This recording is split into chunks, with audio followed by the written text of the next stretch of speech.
በሰው የሳቁት በራስ ይደርሳል ሲባል እኔ ጧት ይሄንን ነገር አይቼ በጣም ስቄ ነበር።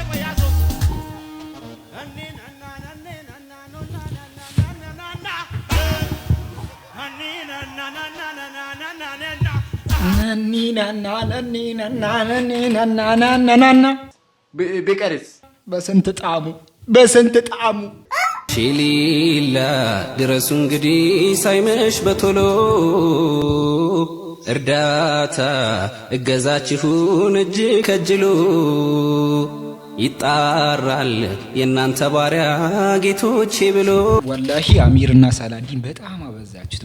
በጣም ቆይ አንዴ ይገርማል እኮ መተው ነው። ሻላሙዲን ደግሞ መነካቸው አንሳር እንደዚህ መናደድ የለብህም ብሎ ሰርፕራይዝ እስኪ አርገውኛል። በጧቱ ማግምቱት ማጥብቁት መሐመድ አለሙዲን እንግዲህ አባታችን ሼክ መሐመድ አልዓሙዲ አላህ አፊያቸው ሞልቶ እድሜያቸውን አርዝሞ ለሀገራቸው አብቅቶ ደግሞ የበለጠ መስራት እንዲችሉ እንዲያደርግ ዱዓ እናደርግላቸው ይገባል። አንድ ልመና ነው ለኡማው ለምነው በአቂዳ በመዝሃብ ከፋፍለው ይሄን መስጊድ ለማጠርሸት አይሞክ። እስቲ ለሼህ አላሙዲን አንዴ ከተቀመጥንበት ወንበር ተነስተን ይሄ ብቻ አይደለም። አሜሪካና እስራኤል በተጠናጀ ጥቃት የፈጸሙት ጥቃት እጅግ በጣም በሚያስገርም መልኩ ኢራን ውስጥ። ነገር ግን በሺዎች የሚቆጠሩ የካራጅ ነዋሪዎች ወደ ጎዳና ወጡ። አላለቀሱም፣ አልተማጸኑም፣ እጃቸውንም አልሰጡም። ይልቁንም ያንን ድቅድቅ ጨለማ በከፍተኛ ድምፅ አላሁ አክበር እያሉ ሰነጠቁ። ማልቀስ የለም፣ መጮህ የለም፣ አላሁ አክበር ብቻ ሀገሪቷን አናውጧት ነበር። እጅግ በጣም በሚያስገርም መልኩ ግን የሳውዲው ጠቅላይ ሚኒስቴር ዶናልድ ትራምፕ ለብን ሰልማን እንዲህ ብለውታል። ትርጉሙ ቪዲዮ ላይ እንዳያችሁት ነው። ትንሽ ቃሉን መናገር ስለደበረኝ ነው። ቃሉ እጅግ በጣም ያስጠላል፣ ግን ደግሞ መቀመጫዬንም ሳም ብለው ይስማል ብለው እያወሩ ነው ዶናልድ ትራምፕ። የሳውዲው ጠቅላይ ሚኒስቴር መቀመጫዬን ሳም ብለው ራሱ ይስመልኛል። የእሱን ፋይል ይዞበት ይሁን የራቁት ቪዲዮ ይዘው ይሁን እናንተም ታስባላችሁ እንዴ? ምን አውቄ ሸራተንም አደርክ ሸራ ቤት መንጋቱ አይቀርም ይባላል። ማብራራ አመሜን ወንድ ነኝ እኮ ወንድ ከሸራተን ኦርደር አድርጌ ነው የምበላው። ታስሬም ደግሞ ወቅ ከሸራተን እየበላው በስርዓቱ ተጠይቄ ደግሞ ወጥቼ ደግሞ እጅግ በጣም በሚያስገርም መልኩ እንግዲህ ወንጀልን ሸራ ቤት ውስጥ ሆናችሁ ሸራተን ቤት ውስጥ ሆናችሁ ወንጀል ከሰራችሁ በታሰራችሁ የማይቀረው እኔ ለኛ ወንድማችን መንሱርን አላህ እንዲፈታልን እንማጸነዋለን። በምን ምክንያት ታሰሩ በር አሁን የገባ ፍርድ ቤቱ በነ ሰራዊት ፍቅሬና በነ መንሱር ጀማል ላይ ውሳኔ ሰጥቷል። በአዲስ አበባ ከተማ የፌዴራል ፍርድ ቤት ግቢ ዛሬ አርብ መጋቢት 18 ቀን ከተለመደው እጅግ የተለየም ከባድ ድባብ አስተናግዷል። መሃል ሜክሲኮ ተው አንሽኩሩ ማማማ ተው እኔ መሽጥ አሉ እኔ ምንድነው ሰው ነው ወይስ ምንድነው? ብቻ ሰላም አለይኩም ወራህመቱ ወበረካቱ። እንዴት ናችሁ? ሁሉ ሰላም፣ ሁሉ መልካም። ፈተና እየደረሰ ነው፣ እያጠናህ ነው? አራላጠና አጥንቼ ማለት ይታተተፍ ከፊት ጓድ የሰው ህይወት ላይ ዘው ማለት እኔ ይሄን ጸባይ ለፋዘር ባስረዳው ምን አባህን ሳገባህን አንቺ ጋር ስራ ትምህርት እንዴት ይዞሻል? ሁሉ ሰላም፣ ሁሉ አማን። ረመዳኑም አለቀ፣ ሸዋሉንም ጨረስን። የሸዋልን ኢድ ተከበረ፣ ግን የሸዋል ኢድ ተከብሯል። አንተ ቆሮቆ እንዳነ እንዴ ምንድነው የምትለኝ? አንቺ ቁጭ እያልሽ ስንሰው እንዳረን ዘንድሮ እውነት ስንሰው እንዳረን። እኔ አንቺ ሰርግ መቼ እንደሆነ አላውቅም። ከዚህ ውስጥ ደግሞ እጅግ በጣም ለብዙ ጊዜ ስትጠየቅ የነበረችው ኢክራም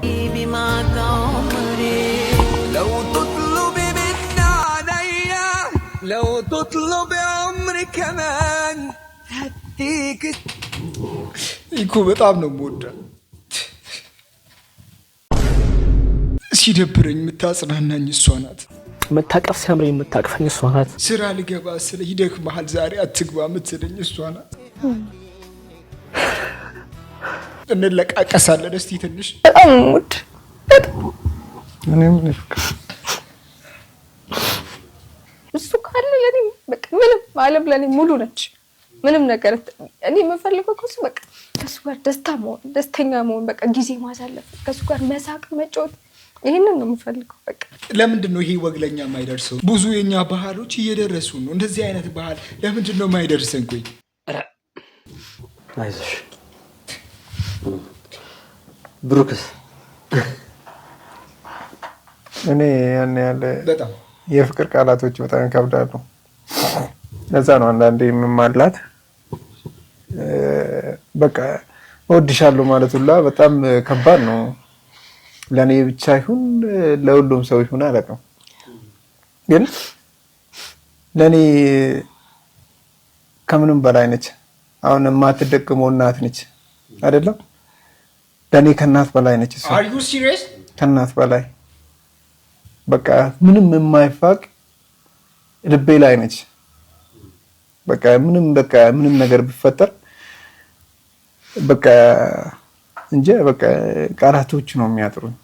አይ ፍቅሩ እንዳለ ሆኖ መዋደዳችሁ እንዳለ ሆኖ ግን ከእናት በላይ ነች የሚለው ያሳምናል። ትንሽ ያሳምናል ይመስላችኋል? ሴቶችዬ ካኮረፋችሁኝ ማክሩፉኝ እንጂ መቼም ቢሆን ከእናት በላይ ልትሆኝ አትችልም። መቼም ቢሆን ለወንድ ልጅ አንድ ሴት ልጅ ከእናቱ በላይ ልትሆን አትችልም። ይሄ ብቻ አይደለም፣ ጀነት የእናት እግር ስር እንጂ የሚስት እግር ስር ናት አልተባለም።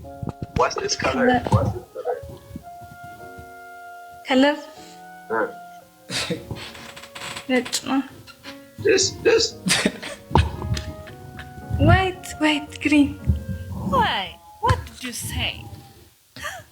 white green. You don't. I don't want.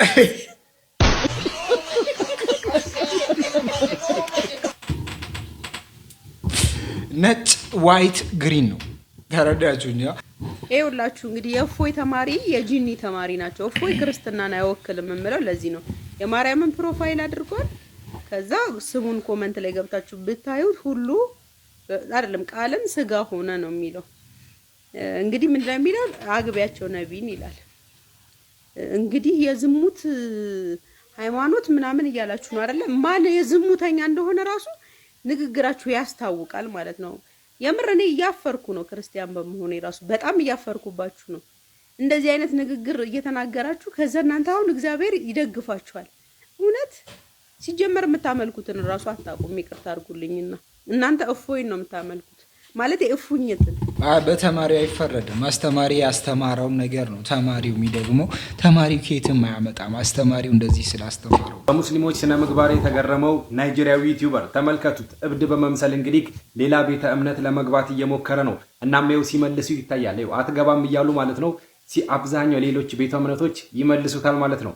እንደምትመለከቱት ይህ አትገባም እያሉት ነው። ተመልከቱ እዚህ ጋር። እዚህም ሌላ ቤተ እምነት እንደዚሁ በራፍ እየዘጉበት ነው እንግዲህ ሊገባ በሚልበት ሰዓት ላይ ማለት ነው። አንዳንዱ ጭራሽ መሳሪያ ሁላ ይስብበታል ከዚህ ማትነሳ ከሆነ በማለት እንግዲህ ክሱ ዳ ወይም ደግሞ እብድ መስሎ ስለሄደ ነው ሙስሊሞቹ ጋር ማለት መስጂድ ሲሄድ ግን ያጋጠመውን ነገር ተመልከት። መግባት እፈልጋለሁ ብሎ በሚጠይቅበት ሰዓት ላይ እነሱ ያስተምሩሃል ውዱ አድርግ በማለት ተመልከት እያስተማሩት ማለት ነው። ከመግባት በፊት ውዱ አድርግ ነው ያሉት እንኳን ሊመልሱት ቀርቶ ማለት ነው። ይህ እንግዲህ እንዳልኳችሁ በናይጄሪያ እየተደረገ የሃይማኖት ኤክስፐሪመንት ነው። ማነው ሃይማኖቱን ተግባራዊ የሚያደርገው በብዛት በማለት እንግዲህ ሂዶ አጣራ። ተመልከቱት ውዱ አድርጎ ማለት ነው ወደ መስጂድ እንዲገባ ነበር ያደረጉት እንኳን ሊያባሩት ቀርቶ ማለት ነው። እናም ይህ ናይጄሪያዊ ዩቲዩበር በጣም ተገርሟል በሙስሊሞች ስነ ምግባር። ግቡና በናይጄሪያ ሶሻል ኤክስፐሪመንት ብላችሁ ሰርች አድርጋችሁ ታገኙታላችሁ። እስኪ በኮሜንት አልহামዱሊላህ ማሻአላህ በሉ። ለተመሳሳይ መረጃ ግን የፕላስ ምልክቷን መጫናችሁ ናት። እንዲህ ነበር ታሪካችን፣ ይሄን ይመስላል ማንነታችን። ከዚህም ባለፈ ግን በእስልምና ዙሪያ ላይ አንዳንድ ነገሮች የምትሰሩ ሰዎች እጅግ የሚያስደነግጥ ነው፣ እጅግ በጣም የሚያሳፍር ድርጊቶችን እየሰሩ ነው። ባቡል ኸይርን ሲባል ብዙዎቻችን እናውቀዋለን። ይሄንን ነገር የምናውቀው አዶናይ አንድ ቻሌንጅ አስጀምሮ ብዙ ነገሮች ለባቡል ኸይር እንደተደረጉ እናውቃለን። ከ8 ሚሊዮን ብር በላይ ወይም ደግሞ እስከ 10 ሚሊዮን ብር የተቀበለው ባቡል ኸይር አዶናይ ቻሌንጅ አስጀምሮ በዚህ ነገር ላይ ታውቁታላችሁ ብዬ አስባለሁ። እጅግ በጣም በሚያስገርም መልኩ እነሱ ላይም ፋይል ተይዟል እያሉ ነው። ባቡሄር ደግሞ በበግ ቤት በገባ ነው እንዴ? አንቺ አታፍሪም እንዴ? በ4 ቀን 172 በግ አርጃለሁ ስትይ እግዚአብሔርን አፍሪም እንዴ? $32,000 በአራት ቀን ቋርጥ ትጨርሻለሽ አይደል? እና ቀለን መርካቶ ላይ ስንት መደብር እንዳላችሁ ሀብታም እንደሆናችሁ መኪና ጊፍት እንደምትቀያየሩ አንቺና ባልሽ ብቻ ቦሩ እንደምትመሩ እና የሆኑ ሴቶች አሉ። ገባሽ? በማስረጃ ነው የማወራው። ስለዚህ አንቺም ቢሆን ማለት ነው በእምነት ስር ተደብቀሽ መበዘብጂውን ይሄ ህብረተሰብ አያሳዝንሽም ወይ? አንቺ 172 በግ አንደኛው በዳይፐር ይበላናል። አንቺ በበግ ትበይናለሽ። 172 በግ በአራት ቀን አጥንቱ ይጣልሽ በእናትሽ። ቆዳውን እንዴት አደረግሽው በእናትሽ እንዴ? ኧረ አላህን ፍሪ፣ በቃ አላህን ፍሪ፣ ሌላውን ባፈሪ እንዴ። እወቁ እናንተም ያው ለጥፍላችኋለሁ። በማስረጃ ነው የምናወራው፣ በምክንያት ነው። ምን የመሰለ ቤት እንደሰራሽ እናውቃለን። ለሴራሚክ ብቻ ያወጣሽው ወጪ ካስፈለገ እነግርሻለን። ገባሽ? ስለዚህ መንግስት ሆይ እቺም ሴትዮ ኦዲት ተደረገልን። አንቺ እንዲህ ገቢ ታሰባስቢያለሽ እንደዚህ እንትን ባልሆነ ስቶር ምናምን ድራማ ትሰሪያለሽ። መኪና ነው የምትሸላለሙት ከባልሽ ጋር ከባል ዘመዶች ጋር ምናምን እናውቃለን። ይሄን ሲመለከቱ እነሱ ይንቁናል። በእስልምና ስም እንግዲህ የምትሰሩት ሴራ እውነት ከሆነ እጅግ በጣም ያሳዝናል። ባቡል ኸይሮች ይሄንን ነገር ያደርጋሉ ብዬ አላሰበም። ወሬው እንደዚህ በጣም በስፋት እየተወራበት ነው። ንጹህ ወሬ ከተገኘ አብረን ዲስከስ እናደርግበታለን። ቁርአን ካልቀደድኩ ብሎ አንድ ወንድማችንም እየፎከረ ነው። አይደለም ቁርአን ልታቃጥል እናንተ ማለት ነው። ወረቀት አታቃጥል መኔ ፊት አንተ እናት ወልደሃለች። አጠገብ ቁርአን አቃጥል ወረቀት አታቃጥል መኔ ፊት አንተ ሴት ልጅ እበት እንዳንተ አይነት እበት እኔ አጠገብ ወረቀት አያቃጥልም አይደለምና ቁርአን ማለት ነው። ልብ ይጠይቃል እኮ ሞክረህ አሳይ። ዋጋን ትከፍላለህ አንተ ቆሻሻ። የሚጮህ ውሻ አይናከስም እንደሚባለው እነዚህ ሰዎች እንደ ውሻ ቀንና ሌሊት ይጮሃሉ እንጂ አንድ ነገር የማድረግ ብቃት የላቸውም። ወንድነት በሜዳ ላይ ነው። እስቲ ሜዳ ላይ ወረደ ብለህ ይኸውና እየቀደድኩ ነው ይኸው እናንተ ፊት ለፊት ብለህ አስፋልት ላይ እስቲ ወጣ ብለህ አሳየ። ሁሉም እስላም ለፖለቲካው ቀድሞ ከወጣ የኢትዮጵያ ፖለቲካ ላይ ከተሳተፈ የእስላም አመለካከትን ያራምዳል ብላችሁ ስትገሉን ነበር። አዎ ከሀገር ስታሳዱን ነበር። አዎ ስም ስታስቀይሩን ነበር። አዎ ሃይማኖታችንን ስታስቀይሩን ነበር ለመማር ሁሉ። አዎ ዛሬም እሱ አማረሽ። እኛ እየተጋፈጥን ያለነው እንደዚህ አይነት ጭፍን አመለካከት ያላቸው። ከእምነት ውስጥ እንግዲህ መጥፎ ሰዎች አይጠፉም። ከኛ ውስጥም ከነሱ ውስጥም እንግዲህ ድንበር የሚያልፉ ሰዎች ይጠፋሉ ብዬ አላስብም። እጅግ በጣም በሚያስገርም መልኩ ደግሞ አንዳንዶቹ ግን ሰላም ናቸው።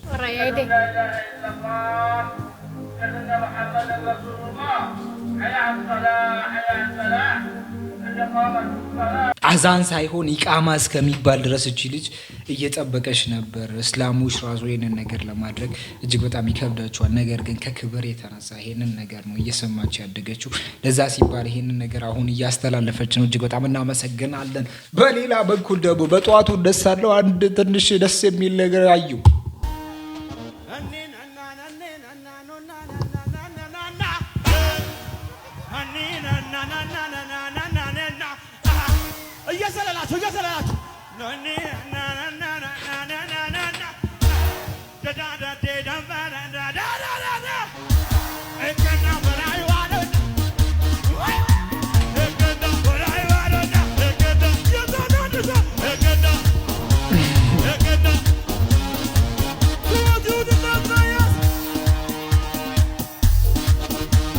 እኔ እንግዲህ ይሄንን ነገር አይቼ ስቄ አልহামዱሊላህ ሙስሊም ያረገኝ ብዬ አለፌው ነበር። ነገር ግን አሚርና ሰላሐዲን የሥራችሁን ይስጣችሁ እንጂ ምን እያሉ ነው? እስቲ ዲሊላ ድረሱ እንግዲህ ሳይመሽ በቶሎ እርዳታ እገዛችሁን እጅግ ከጅሎ ይጣራል የእናንተ ባሪያ ጌቶቼ ብሎ ጉፍታኮ የአበል ሐሰን ብዬ ማለቴ አንቱ ኖት የማንነቴ የመሰረቴ አድርጌ ለሁለት አገር የሩህ አባቴ። አልገባንም። የአላህ ስሞች 99 ስሞች ውስጥ ይሄንን አሁን ያላችሁትን የሚመስል ስም አለ ነው ወይ? ስለ ተራ ሰዎች ነው እንደዚህ የምትሉን? አሚርና ሰላሐዲን ምንድን ነው እያላችሁ ነው ያላችሁት? ለህዝቡ ምን አይነት መልእክትን እያስተላለፋችሁ ነው? ምን አድርጉ ነው የምትሉ? ይገርማል እኮ መተው ነው። ለዚህ ነው እንግዲህ ከአንዳንድ ነሺዶች ሙዚቃ ይሻላል የሚባለው። ገባይ ጸባይሽ ጉድ ነው አሁን እንጂ ዝምታሽ ምንድነው? አልহামዱሊላህ ለኛ ባሰትም ፍቅር እንደኛ ባሶርም ፀሐይ ወደኛ አልተላም አልሆን ምቀኛ አልহামዱሊላህ ኒኒናና ኒኒናና ኒኒናና ነመ ቢካረፊ ዋሚቺ እንደመክሱ ይላል የአገሬ ሰው ሲተርት። እና ምን ለማለት ነው? አውቆ የተኛ ምን ሲሉት አይቀሰቀስም እንደሚባለው እነዚህ ሰዎች አውቆ ነው እንደዚህ ያደረጉ ያሉት። እንግዲህ አውቆ ነው ይሄንን ነገር እያደረጉ ያሉት። እኛም እንመለከታቸዋለን። ሳውዲ በታሪኳ እንደዚህ አይነት ወራዳ ወይም ደግሞ እጅግ የወረደ ልዑል ይገጥማታል ብዬ አስቤ አላቅም። እኔ ስለ መካከለኛው ምስራቅ ስለ ኢራን አሜሪካ ያሉትን መረጃዎች ለመስራት አዳዲስ ነገር ላይ ሲሄድ ያው የአሜሪካው ፕሬዝዳንት ዶናልድ ትራምፕ ስለ ሳውዲው ልዑል እንግዲህ ልዑል ነው አይደል የሚባለው ስለ ሳውዲው ልዑል የተናገረው ነገር በቃ እዚህ ጋር ለመናገር ራሱ አይመችም። በቃ አገልጋይ ነው ካለ በኋላ ያለው ነገር በቃ ቃላቱ እዚህ ጋር መጠቀም አልችልም። በጣም ነው የሚያሳፍረው። ሙሐመድ ቢን ሰልማን የመጀመሪያ ስህተት ሲሰራ የነበረው በርካታ ዑለሞችን፣ በርካታ ዲያኢዎችን፣ ኡስታዞችን፣ በርካታ አስተማሪዎች የዲን አስተማሪዎችን አስሯል። የሳውዲ እስር ቤቶች ብትሄዱ በርካታ በእውቀት የተሞሉ የእስልምና ትላልቅ ሰዎች ነው የሚገኙት። ሌላኛው ደግሞ እንግዲህ ኢራንን ለአሜሪካና ለእስራኤል አሳልፈው መስጠታቸው በበርካታ ጊዜያት ጦርነቱ እንዲቀጥል ኢራን እንድትመታ ሲጎተጉቱ የሚውሉ በቃ ቢን ሰልማን ማለት ሲጎተጉት ነው የሚውለው። እንደዛ ሆነ። አሁን ደግሞ የአሜሪካ ፕሬዝዳንት ዶናልድ ትራምፕ በቃ የኔ ወታደር ነው የኔ አገልጋይ ነው በቃ ጫማ ይልሳል በቃ ጫማዬን ይልስልኛል ማለት ነው የቀረው። እንደውም ከዛ የባሰ ነገር ነው የተጠቀመው። እኔ እዚህ ጋር መጠቀም አልችልም። ምን አይነት ጊዜ ነው? ሳውዲ ረሱላችን ሰለላሁ ዐለይሂ ወሰለም የሰሃቦች ምድር በእንደዚህ አይነት ሰው አሁን እየተመራ መሆኑን ሳስብ ወላሂ ያሳምማል። ይሄ እንደ ዜና አይደለም። በቃ በጣም ስላሳመመኝ ወላሂ። እስኪ የእናንተንም ሐሳብ እስኪ ኮሜንት ላይ አስቀምጡ። ምን ተሰማችሁ? በደም ሼር ኮፒ ሊንክ ፖስት ያደርጋችሁ አደርሱ። አሜሪካ ውስጥ ተምሮ ነው እንግዲህ ሳውዲ የገባው። ይሄ ሰው እንግዲህ ለሀገሪቱ ጥሩ ነገር ይሰራል ብሎ እያሰቡ ባለበት ሰዓት ላይ ዑለሞችን በማሰር ነው የጀመረው። ከዚህ በፊት ለ48 ዓመት በላይ የታሰሩት ሼክ ኻሊድ አልራሺድ የሚገኙበታል። ከዛም በኋላ ደግሞ እጅግ በጣም ትላልቅ ዓሊሞችን አስሯል። ለምን? እነሱ የሚፈልጉት ሸሪዓዊ መንገድን ብቻ ስለሆነ እሱ ደግሞ አዳዲስ ነገሮችን የዌስተርኖችን እነሱ ላይ መጫን ይፈልጋል። ከዚህ በፊት እንደተመለከታችሁት ሙዚቆች ምኖች እጅግ በጣም በሚገራርም መልኩ እንግዲህ ገብቶ እዛ እየተዘፈኑ ነበር። ከዛም ባለፈ ግን ኢራን ይሄንን ነገር አትፈቅድም። ኢራን ዘፋኝ ሀገሯ ገብቶ እንደፈለገ እንደዛ እንዲሆን አትፈቅድም። ለምን? ልዩነቱ እጅግ በጣም ያስገርም። የትኛዋን ትክክለኛ አቂዳ የሚለው ብዙዎቹ እየተነጋገሩበት ነው የሚገኙት። እጅግ በጣም በሚያስገርም መልኩ ደግሞ ስለ ኢራን አነሳን አልቀረ ኢራን ማታ ተደብድባለች። በዛም እንግዲህ ሙሉ በሙሉ ላይት ወይም ደግሞ መብራት ጠፍቷል። በአረብ ሀገራት ደግሞ መብራት ከጠፋ ምግብ እንደጠፋ መቆጠር አለበት። ያለ መብራት ምንም አይነት መንቀሳቀሻ ስለሌላቸው፣ ነገር ግን እነሱ ይህንን ነገር ሁሉ ረስተው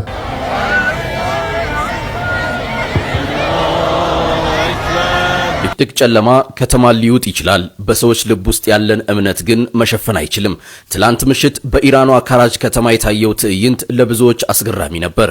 በከተማዋ ሰፊ የኤሌክትሪክ መቆራረጥ አጋጥሞ ከተማዋ ሙሉ በሙሉ በጨለማ ተውጣለች። ኤሌክትሪክ የለም፣ ብርሃን የለም፣ ምንም አይነት ኃይል የለም። ነገር ግን በሺዎች የሚቆጠሩ የካራጅ ነዋሪዎች ወደ ጎዳና ወጡ። አላለቀሱም፣ አልተማጸኑም፣ እጃቸውንም አልሰጡም። ይልቁንም ያንን ድቅድቅ ጨለማ በከፍተኛ ድምፅ አላሁ አክበር እያሉ ሰነጠቁት። ይህ ትዕይንት ለብዙዎች አንድ ትልቅ መልእክት ያስተላለፈ ይመስላል። መሰረተ ልማቶችን በቦምብ ማውደም ይቻላል፣ የሰዎችን እምነትና ጽናት ግን ማፈንዳት አይቻልም። ይህ ድቅድቅ ጨለማን በድምፅ የመስበር እምነት ለእናንተ ምን አይነት ስሜት ይፈጥርባችኋል? እምነትና ጽናትንስ እንዴት ትገልጹታል? እስልምና ለዚህ ነው ለዘመናት ሳይሸነፍ እዚህ የደረሰው። ምንም አይነት ተጽዕኖ ቢደርስብን ያንን ተጽዕኖ የመቋቋም ብቃት አለን። እነሱ ተስፋ ይቆርጣሉ በመጨረሻ። ከዚህ በፊት ከተመለከታችሁ ሮምን ሲገጥሙ ሰሃቦች እጅግ በጣም በሚያስገርም መልኩ ቁጥራቸው 3000 የማይደርስ ነበር። ሮሞች ወይም ደግሞ ብዙ የነን ሙስሊም የሆኑ ሀገራት ተሰብስበው 200,000 በላይ ወታደሮችን አዝምተው ነበር። ነገር ግን አንድ ሰው 70 ከሃዲን በሚጋጠምበት ምድር ላይ አሸንፈው ገቡ። ጽናትና ትዕግስት ወኔያችን ተደምሮበት ይሄንን ነገር የሚያሳየን ነው። አሁንም ቢሆን የተረባረቡ ያሉባት ሀገር ዓለም በሙሉ ነው። ነገር ግን ይህንን ሁሉ ጽናት አሸንፋ ለዓለም ትልቅ ብርሃንን እያሳየች ትልቅ የሆነ መልእክትን እያስተላለፈች ነው። እኛ ደግሞ በሀገራችን ደረጃ ወርደን ስናይ ነቢዩ ሲሰደቡ ሁላ መከላከል የማንችልበት ደረጃ ደርሰናል። ይሁን እንጂ ከዚህ በፊት ነቢዩን ሲሳደብ የነበረው ልጅ ሞቷል ተብሎ መረጃዎች እየተለቀቁ ነው። የሆነ ሁሉ ይህንን ዜና ሲሰማ ልቡ ይሰባል። አንድ በጣም ልባችንን የሚያስደነግጥ ዜና ተሰምቷል።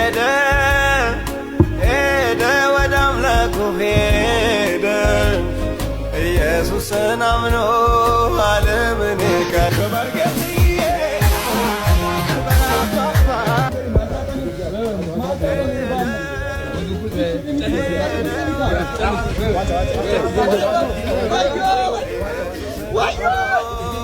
መጀመሪያ ደረጃ እኛ ሀገር ላይ እንደዚህ አይነት ነገር መስራት በህግ ያስጠይቃል። የሐሰት መረጃ እንደሆነ ይደርሽበታል። ይሄ ልጅ አልሞተም የሆነ ድምጽ ልኮ ነበር።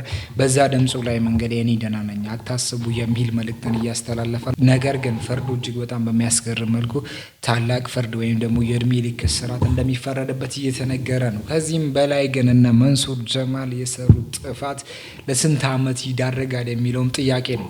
በ1.7 ቢሊዮን ብር የማጭበርበር ወንጀል ተጠርጥረው በቁጥጥር ስር የዋሉት የፊንቴክ ባለቤት እንዲሁም በተጨማሪ ደግሞ እጅግ በጣም አንጋፋና የማስታወቂያ ባለሙያዎች እንዲሁም ደግሞ አርቲስቶችን ጨምሮ እንግዲህ በዚህ ሰዓት ፖሊስ ምርመራውን አጠናቆ ክስ ሊመሰርትባቸው መሆኑን እየተነገረ የሚገኘው ከቅርብ ጊዜ ወዲህ እጅግ በጣም መነጋገሪያ የነበሩ የፊንቴክ ኢንቨስትመንት ግሩፕ ባለቤቶች እንዲሁም ደግሞ ማስታወቂያውን የሰሩ ግለሰቦች ላይ ከፍተኛ የሆነ ተቃውሞ ሲነሳ እንደነበር የሚታወስ ነገር ነው። ይህንን ተከትሎ የፊንቴክ ባለቤት ጨምሮ 7ቱ በቁጥጥር ስር ውለዋል። እንዲሁም በተጨማሪ ደግሞ አንደኛው ማለት ነው በቁጥጥር ስር አልዋለም። ነገር ግን 8ቱ በዚህ ሰዓት በቁጥጥር ስር ውለው እንግዲህ ክስ ሊመሰርትባቸው መሆኑ ነው እየተነገረ የሚገኘው። እያንዳንዳቸው 7 የማስታወቂያ ባለሙያዎችም እንግዲህ 8 ሚሊዮን ብር የሚያወጣ መኪና በመቀበል እንዲሁም ደግሞ የተሳሳተ መረጃን ለህዝቡ በማጋራትና ታማኝነት እንዲያገኙ በማድረግ እንግዲህ ከ1200 የሚደርሱ ሰዎች ላይ እስከ 1.3 ሚሊዮን ብር የሚደርስ ገንዘብ ተቀብሏል። በአጠቃላይ የ1.7 ቢሊዮን ገንዘብ በማጭበርበር እንዲሁም ደግሞ በመኒ ላውንደሪ ነው እነዚህ ሰዎች የተከሰሱ የሚገኙት። የብቻ አይደለም 19 ያክል ክሶች ሊመሰርቱባቸው እንደሆነ ጭምር ነው እየተነገረ የሚገኘው። የነገርን በርካቶችን እያነጋገረ ነው የሚገኘው። በተለይም ደግሞ የማስታወቂያ ስራ ላይ የተሳተፉ ትልልቅ የሚባሉ አርቲስቶች እንዲሁም ደግሞ ባለሀብቶችና ተጽዕኖ ፈጣሪዎችም ጭምር በዚህ ጉዳይ ላይ ተጠያቂ ናቸው። የነገርም በአሁኑ ሰዓት እንግዲህ በሀገሪቱ ላይ ከፍተኛ የሆነ መነጋገሪያ ነው። በዚህ ጉዳይ ላይ ሀሳብ አላችሁ? የሀሳባችሁን ኮሜንት ላይ አጋሩኝ። በሌሎች አዳዲስ መረጃዎች ግን በድጋሚ ተመልሼ ከዚህ በፊትም ደግሞ እንዲህ ብለው ነበር። ከተከፈለው ምንም ነገር ይሰራል አይደለም። ከፍዬህ ከቢሮ ላስወጣ እችላለሁ ላልሰራለህ ካላመንኩበት። በአጭሩ መልስ ነው። መርጬ ነው የምሰራው። እንደሱ ቢሆን ቴሌቪዥንን ከፍታ እስከምትዘጋ ድረስ ነው እንታይ ነበር። ደግነቱ ቴሌቪዥን አትከፍትም ዩቲዩብ ላይ ነው እና እኔ መርጬ ነው የምሰራው። ፕላስ አቅም ያለው ሰው ነው የሚያሰራው። አቅም ያለውም ቢሆን ደግሞ ትክክለኛ ነገር ካልሆነ ነው አንሰራም። ፊንቴክን ነው ለምን ነው አላልከውም? ፊንቴክን ለምን ነው እለዋለሁ። ያንን የመሳሰለ ነገር አቀረበ። ትክክለኛ መሆንም አቅም ትክክለኛ መሆኑን ምኑን አሳየ። ስለዚህ ይሄንን ማስታወቂያውን ለማሰራት አንተን ለማሳመን ያክል እንጂ ለደንበኛ ያም ሆነ ይህ እነዚህ ሰዎች ተይዘዋል፣ በቁጥጥር ስርም ውለዋል። ከ1.6 ቢሊዮን በላይ ፊንቴክ ኢንቨስትመንት እንግዲህ ሰዎችን አጭበርብሮ በልተዋል። የተበላችሁ ሰዎች አላህ ይመራችሁ፣ ወይም ደግሞ አላህ በሱ ቦታ ሌላ ካሳ ይስጣችሁ። ነገር ግን እነዚህ ሰዎች በቁጥጥር ስር ውሏል። ምን ይሆናል ወይም ደግሞ ይሄ ብር ይመለሳል የሚለውን አብረን ምናይ ይሆናል። ነገር ግን ሼህ አላሙዲን አንሳር ተረጋ አንተ ብዙ አትናደድ እንትን አትበል ብለው እንትን ሰጥተውኛል። እንትኑን ደግሞ ከሰማችሁ እንትን እንዳትጭሩ አጠገባችሁ የሆነ እንትን ነገር ቢኖር እጅግ በጣም አሪፍ ነው እላችኋለሁ። አጠገባችሁ እንትን መኖር አለበት። ምንድነው እያልከን ያለው ነው? ስሩ ብሎ የሚያበረታታ መንግስት መጥቶ መስራት አቅቶን በእኛ በሙስሊሞች ደካማነት ይሄን ያህል ዓመት አልፏል። ሼህ መሐመድ አላሙዲን እንግዲህ አባታችን ሼክ መሐመድ አልዓሙዲ አላህ አፊያቸውን ሞልቶ እድሜያቸውን አርዝሞ ለሀገራቸው አብቅቶ ደግሞ የበለጠ መስራት እንዲችሉ እንዲያደርግ ዱዓ እናደርግላቸው ይገባል። አንድ ልመና ነው ለኡማው ለምነው። በአቂዳ በመዝሃብ ከፋፍሎ ይሄን መስጊድ ለማጥርሸት አይሞክር። እዚህ ጋር ይሰመርልን፣ እዚህ ጋር ሊሰመርበት ይገባል። ይህ መስጂድ ከመጣ በኋላ ይህ መስጂድ ነው፣ ይሄ ነው፣ ይደለቅበታል፣ ጫት ይቃምበታል፣ ወይም ደግሞ የሆነ ነገር ይደረግበታል የምትሉ ሰዎች ረፉ። በቃ ጥጋችሁን ያዙ። መስጂዱ በተከበረበት ቦታ መስጂድነቱን ጠብቆ ቅርጽነቱን ጠብቆ የሚቀጥል ነው። አሁን ሳይሰራ እንነጋገርበት እንጂ ከተሰራ በኋላ ብዙ ነገሮች እዛ ውስጥ ይዛችሁ ብትመጡ ሰዎች ረፉ። ይሄ አንዋር መስጂድ አይደለም። እንደ አንዋር መስጂድ ማድረግ አይቻልም። ሌሎችም እንደሚሉት ደግሞ ሌሎችም አካላት ደግሞ እንደሚሉት የሆነ ነገር ማድረግ አይቻልም። ትልቁ ሀማቸው ጉዳያቸው ሀገር ላይ አሻራቸውን ማስቀመጥ ስለነበር ይሄንን በወንድማችን ጀማል አማካይነት ዛሬም ኃላፊነቱና ትልቁን ድርሻ የወሰዱት እነሱ ናቸው። እዚህ ፊት ለፊታችን ያሉት እንግዲህ የምናያቸው ባለሀብቶች ጋሽ ዑመር አሊ ሽፋ፣ ሀጂ አህመድ እንዲሁም ደግሞ ሀጂ ሰይድና ሌሎችም ሁላቸው ይሄ የኛ ይገባናል ባሉት ልክ ወይም ደግሞ በሚገባው ነገር ላይ ስለሚያደርጉ ዛሬም በማህበረሰቡም ስም ልናመሰግናቸው በሚያደርጉትም አሻራ እነሱ አስተባብረው ኃላፊነቱን ወስደው ይገባል ያሉትን ነገር እንደሚሰሩ ዛሬም ላይ ደግሞ እኛ እስከዛሬ የተደረገው ይሄንኑ ህልም በመጓጓት ይሄንን እውን በማድረግ ላይ ነው ዛሬ ቀን እንዲመጣ ይጓጓን የነበረው አላህ አምጥቶታል። ይሄንን ኮሚቴው እስከዛሬ ሰራ የነበረውን ነገር የመስጂዱን ፕሮጀክት ለባለ ሀብቶቻችንና ዛሬ ሊሰሩት ለማስተባበር ኃላፊነቱን በሚወስዱት እነሱ ናቸው። እንግዲህ ይገባል ብለው በሚያምኗቸው መስመር አስተባብረው ማድረግ የሚገባቸውን ነገር እንዲያደርጉ ሙሉ ኃላፊነቱን ቅድም ሼኻችን ሼኽ ሐሚድ እንደገለጹት የምናስረክብ ይሆናል። ሼክ መሐመድ በጣም የተደሰቱበት ቀን ነው። ሀብታቸውን ለአላህ ስራ የሚያውሉበት ቀን ነው። ሼህ መሐመድ አላሙዲን መንግስታችንም ሆነ ሀገራችንም ዲናችንም ያኮራ እንደ ወንድሞቼ ይሳተፉ ድርሻ ይውሰዱ ብሎ አካፈላቸው እንጂ እኔ ልጨርስ ጀምሬ ልጨርስ። እንዲህ ያሉ ጀግና ባለሀብቶች አሉን ኢትዮጵያ። እንዲህ ያሉ ለአላህ ነፍሳቸውን ሀብታቸውን የሰጡ ወቅፍ ያደረጉ አሉ። ለነኚህ ሰዎች በራሴና በኢትዮጵያ እስልምና ጉዳዮች ጠቅላይ ምክር ቤት ስም በያሉበት ዱዓ እንዲደረግላቸውና የእነሱንም ሀብት አላህ በረካ ጨምሮላቸው እስከ መጨረሻ እስከ ቂያማ ዙርያቸው የሚጠቀምበት አላህ እንዳርግላቸው ሁላችሁም ዱዓ እንድታደርጉላቸው አደራ እያልኩኝ ለሼኽ መሐመድ አሊ አሙዲ ተወካይ ለጀማል አህመድ ያስረክቡልናል። አላሁ አክበር። ጥያቄው ምን መሰለህ? እኔ እናንተሳ በሀያዎቹ እድሜ ላይ እነዛ ሰዎች ምን አይነት ገንዘብን ይዟሉ? አሁን ባሉበት ሰዓት ደግሞ ምን አይነት ነገሮችን እየሰሩ ነው የሚል እኔ እናንተ ብዙ ነገር ይጠብቀናል። ተስማማና እስቲ አንዱ ለመስጂድ እንሰራለን ካልከኝ